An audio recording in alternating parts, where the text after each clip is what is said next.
இருக்காங்கல்ல? இப்போ இல்லை, இருந்தாங்க. இருந்தாங்கன்னா இறந்துட்டாங்களா? இருக்காங்க. இப்போ ரொம்ப டச் இல்லாமல். டச் இல்லைன்னா அதை பற்றி பரவாயில்ல. அவன் எப்போ பார்க்கும்போது ஒரு சிரிப்பாக சிரிங்க. அதில் சிரிப்பும்போது அவங்களுக்கு அப்படியே ஒரு இதாகும். மனோ ரீதியாக ஒரு தாக்குதல் உங்கள் உள்ளத்தில் இருக்குது. அதுதான் காமிக்கும். அந்த ஏக்கம் தாக்கம் தான் உங்களுடைய 7வது இடத்துல எப்படி இருக்குது? சுருண்டு போய் கிடக்கு. இத்தனை இடத்துல எப்படி இருக்குது? 7வது இடத்துல மட்டும் சுருண்டு போயிருக்கு. அது பாதிப்பு. அதனால் அவங்களையும் ஒன்றும் விட்டு போக மாட்டோம். சும்மா அவங்களுக்கு ஏதாவது பார்க்கும்போது ஏதாவது சும்மா அப்படியே எரிஞ்சிக்கிட்டே இருக்கிற கொஞ்சம் தண்ணி எடுத்து ஊற்றுற மாதிரி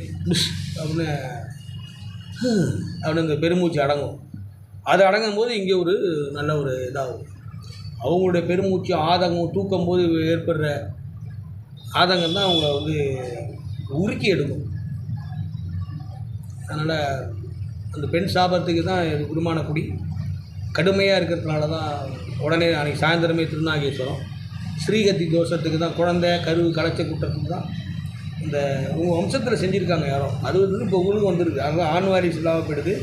நீங்களும் உங்களுடைய இதுலேயும் அதுமாதிரி நடந்திருக்கு. சம்பவங்கள் நடந்திருக்கு. கலைத்த கரு ஆண் கருவாவோடு இருந்திருக்கலாம். அதுமாரி சம்பவமாக ஆகிட்டு அதனால் நீங்கள் சரி பண்ணிங்க. ஏதோ ஒரு வகையில் அன்னதானம் பண்ணுங்கள். யாருக்காவது ஏதோ ஒரு வகையில் அன்னதானம் பண்ணுங்கள். இப்போ பழனிக்கே போகிறீங்களா, அங்கெல்லாம் போயிட்டு கீழே வரும்போது அங்கே தயிர் சாதம் போட்டலாம் எதாவது போட்டலாம் இருந்தோன்னா வாங்கி இந்த பாசி மணி ஊசி மணி எல்லாம் விற்கிறாங்கல்ல, அவங்களுக்குலாம் ஆள் ஒன்று கொடுத்துருங்க. எக்காரணத்தை ஒன்று சாப்பாடு டோக்கன் கொடுத்துறாதீங்க. அவனை கொண்டு கொடுத்துட்டு 70 ரூபா டோக்கன் கொடுத்துட்டு பாக்கி 30 ரூபா வாங்கிப்பான், 40 ரூபா கடைக்காரன் நடத்துப்பான். சாப்பாடே போடாமல் திருவையாறில் அப்படி தான் நடக்கும். திருவையாறில் அன்னதானமே இப்படி தான் நடக்கும்.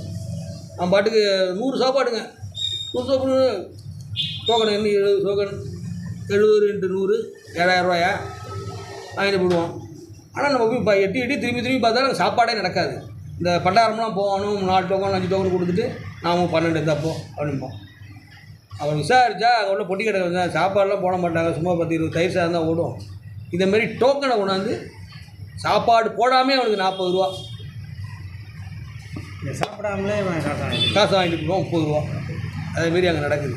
அதனால் எக்காரணத்தை மட்டும் சாப்பாடெல்லாம் டோக்கன் வாங்கி கொடுக்காதீங்க. சாப்பாடை வாங்கி கொடுங்க. திங்கா இல்லைன்னா தூக்கி போடுவோம், நாய் திங்கும் அல்லது ஆடு திங்கும் அல்லது எறும்பாவது திங்கும்.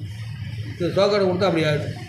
நல்லா பிரியாணி வாங்கி கொடுங்க. நல்லா சன்னியாசிகள் கோயில் வாசலில் உட்காந்துருக்காங்கல்ல, அவன் நல்ல பிரியாணியாக வாங்கி கொடுங்க. அப்போ அவன் சந்தோஷமாக சாப்பிடுவான். தயிர் சாதம் புளி சாதத்தெலாம் தூக்கி போட்டுருவான். இதை நல்லா சாப்பிடுவான். சூரியனார் கோயில் வாசலில் உட்காந்துருக்காங்கன்னா அப்படி தான் அப்படியே சாயந்தரத்துக்கு ஒன்று ஆடுதுறையில் அடித்து வெளுத்து வாங்குறாங்க. அதுமாதிரி செய்யுங்க. அன்னதானம் உங்களை காப்பாற்றும். அந்த வீரன் கோயில் அதுக்கெல்லாம் அந்த சாமி ஆடுற சந்தனம் குந்தனம் எல்லாமே இதாக இருக்குது, ரெடியாக இருக்குது.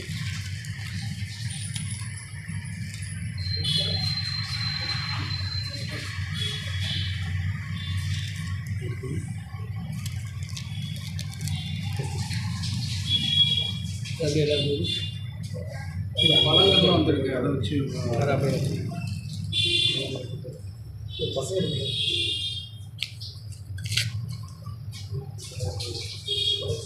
பழத்தை வச்சு தான் சொன்னேன். 3 பேர் தான் இருக்காங்க.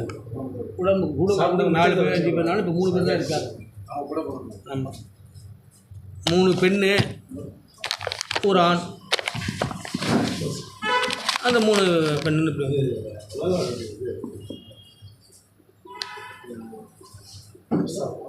சரிங்க, நிறைவு பண்ணிங்க. இது சாமிக்கு போடுங்க.